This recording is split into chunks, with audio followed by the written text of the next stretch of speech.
Hello everyone, today I wanted to go over what I thought was a pretty flawless game. We were somewhat ahead for the most part, but the enemy Senna did get pretty ahead, almost flipping the game, though we ultimately clutched up.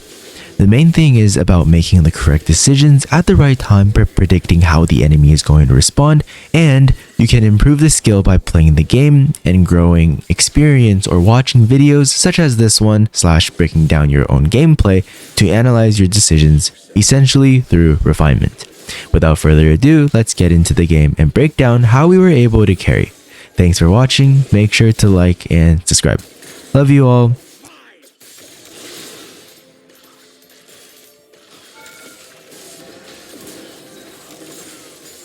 Against most tanks, I like to take second wind, mainly because they all have some sort of poke like Ornn's Q or Cho'Gath Q, so if you go pure scaling runes versus them and take Debo, you might actually find yourself in a pretty rough spot. I still take Shield Bash, but you guys can take whatever you prefer. Level 1, we noticed that Ornn was mid lane even though the wave was going to crash, so we drag it a little. This way the minions focus on one minion, allowing our minions to die faster and deny more minions from Ornn. I did mess up and should have dragged a bit more, but it's okay because Ornn does end up losing the first 3 melee minions. There isn't much to do against Ornn early because they always just try and last hit or freeze the wave under their turret.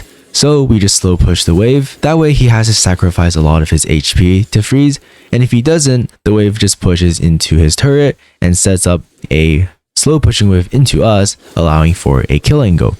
Ornn makes a mistake and got too close, so without having his W up, we get a good trade-off dodging his E. Now we avoid touching the wave because it's starting to push to us as there was no freeze for him.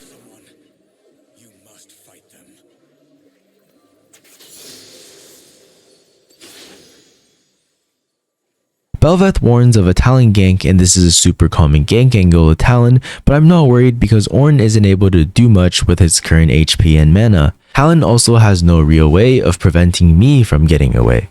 I'm also a lot healthier with my river ward, and Talon shows up shortly on the minimap getting Scuttle. Best move for Ornn is to recall back here and TP back because now the wave is pushing to us and he has very little resources left. We just last hit, and when he mistakenly gets into our range, we go in with Q3.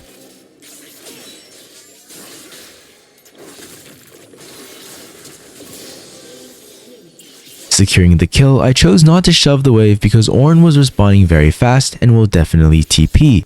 If we just base, we already have enough gold for recurve plus 2 daggers, so not only does Ornn lose a few minions, but also the wave is still in a terrible spot for him.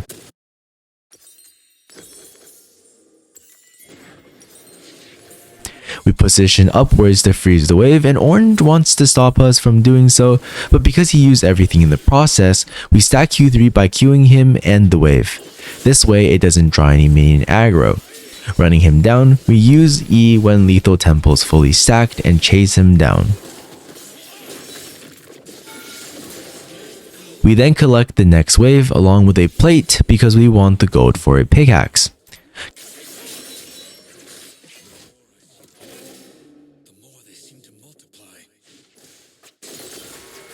Coming back to lane, I collect the wave under my turret, and we see Ornn show up mid, so I shove the wave. I tried to stop Ornn from getting to the wave, but I was a bit late and got poked out instead. Luckily, there was fruit in the river, in which we take before going back to lane. I could have kept a freeze here, but hit it too much, so I just break it and have it meet in the middle instead of creating a slow push.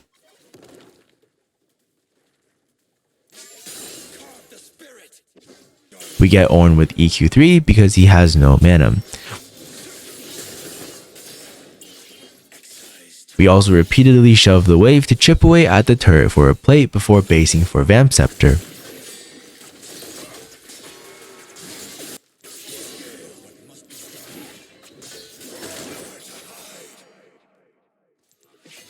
Creating a freeze against Ornn is generally easier because it's harder for him to hit single target Qs on the wave, and so another freeze is created. However, Ornn decides to just not deal with the freeze and TP bot lane to help his team instead. While my bot lane survives, Singed and Talon show up for a 5-man dive. I didn't TP at first because it seemed like I would also die TPing into a 3v5 until Ryze ults bringing Bel'Veth. They kill Singed and I still don't TP because I don't expect them to chase any further after that, but I guess I should have here if I wanted to.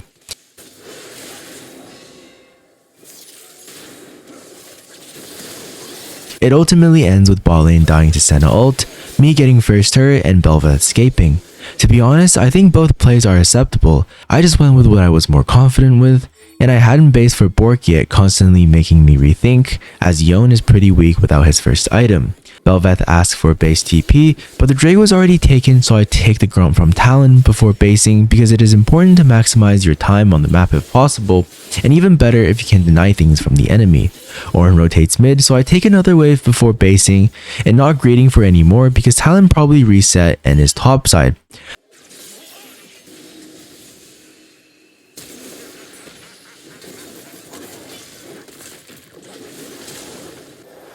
I run to see if there were any chances of picking off Singed, but it seems like he had vision at bot bush and backed off when he saw Rakan. We reset and continue farming top lane, but this time taking not only Grump, but also blue buff when I spotted Talon on the other side of the map. I go check wolves, but if you really wanted to know without checking, logically speaking, the wolves should be down because we took Grump before Talon showed up, meaning by the time that Talon took the wolves, it would have been a while after, and we took Grumps on spawn, so wolves are probably still down, but no harm in checking. Ornn comes to look for me because Singed rotates from mid, but I'm not really scared since they have no burst, but I do have Bork in hand. We use E to dodge Ornn CC and use Q3 on Singed, getting him low, and I wanted to land a double ult, but Singed dodged it. Team shows up and we finish the fight with a buffer Q3. I take another play and assist Bel'Veth in getting Herald before resetting and getting ready for Drake.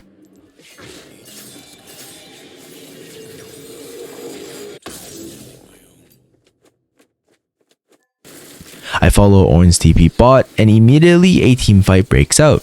I really wanted to spawn Herald but was still in battle so I couldn't.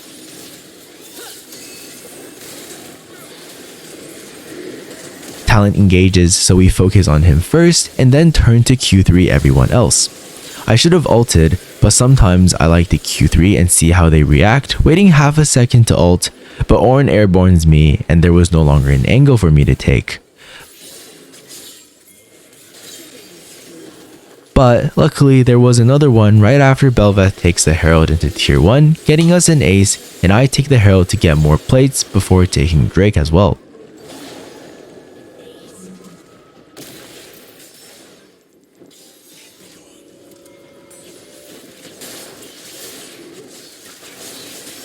Right after I based, Xayah was caught mid and everyone joined in shortly after.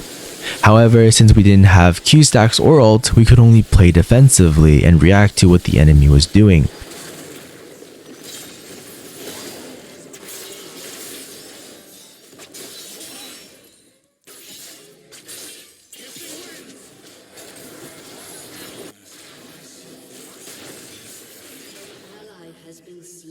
I did find an angle on Senna after everyone else had died and probably should have went for it with flash, but I wasn't super sure that I could escape safely or outplay them, and I end up using flash to get away to protect my bounty.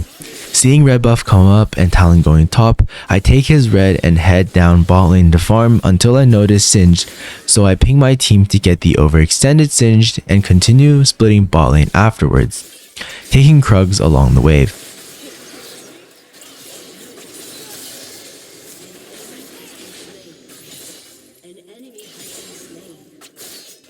By the time I took bot tier 2, another team fight happened and we lost pretty hard. Seeing Talon not shoving but actually leaving, I knew he was coming to Raptors, so we camped him out as he had probably expected us to base to defend mid tier 2.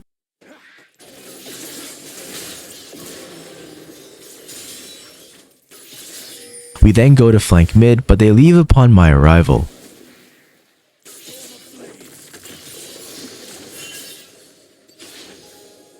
I base with just enough gold for LDR. But it seems like the fighting will never stop though, as a team fight happens right after Ryze was picked off.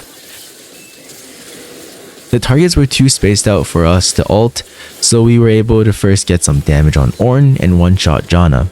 Talon didn't respect our shield bow, so we kill him after he jumps on us. Seeing that the fight was basically over, I take wolves and top tier 2.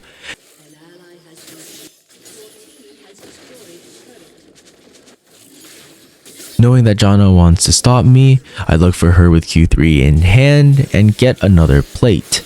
Since we're able to also get Senna while I was doing all that, Drake became really free, but Bel'Veth was caught on Raptors right after, and another messy fight breaks out.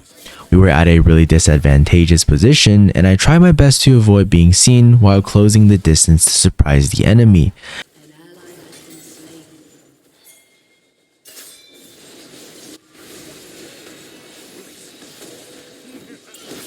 After getting a stack of Q on Ornn, we ult into their entire backline, and I did mess up my Q3, but we were able to secure Senna with autos.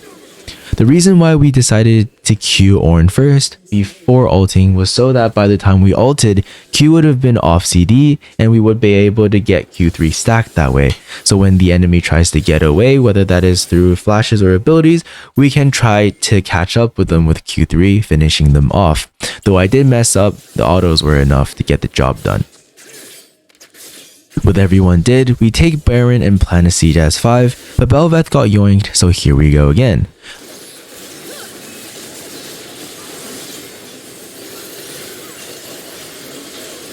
Unfortunately, this time I accidentally used ult a bit early, before getting into range of Senna, which also led to me getting CC'd to death, but at the very least, Ryze found a flank angle that saved the fight, making it my only real mistake in this game. After some much needed peace and farming, next Drake was up and we had a chance to one-shot Talon, but I E'd back a bit too early. Though we did kill him after when he tried to steal Drake. There was a perfect ult angle on Senna, so I had to take it, which got her flash, and team was able to quickly follow up, winning the fight.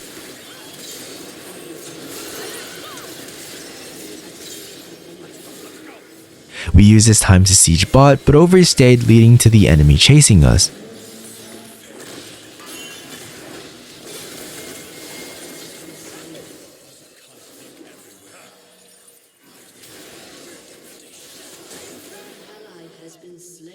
Knowing Talon was going to use E, Ryze and I set up a trap for him, but the enemy wasn't willing to let us go.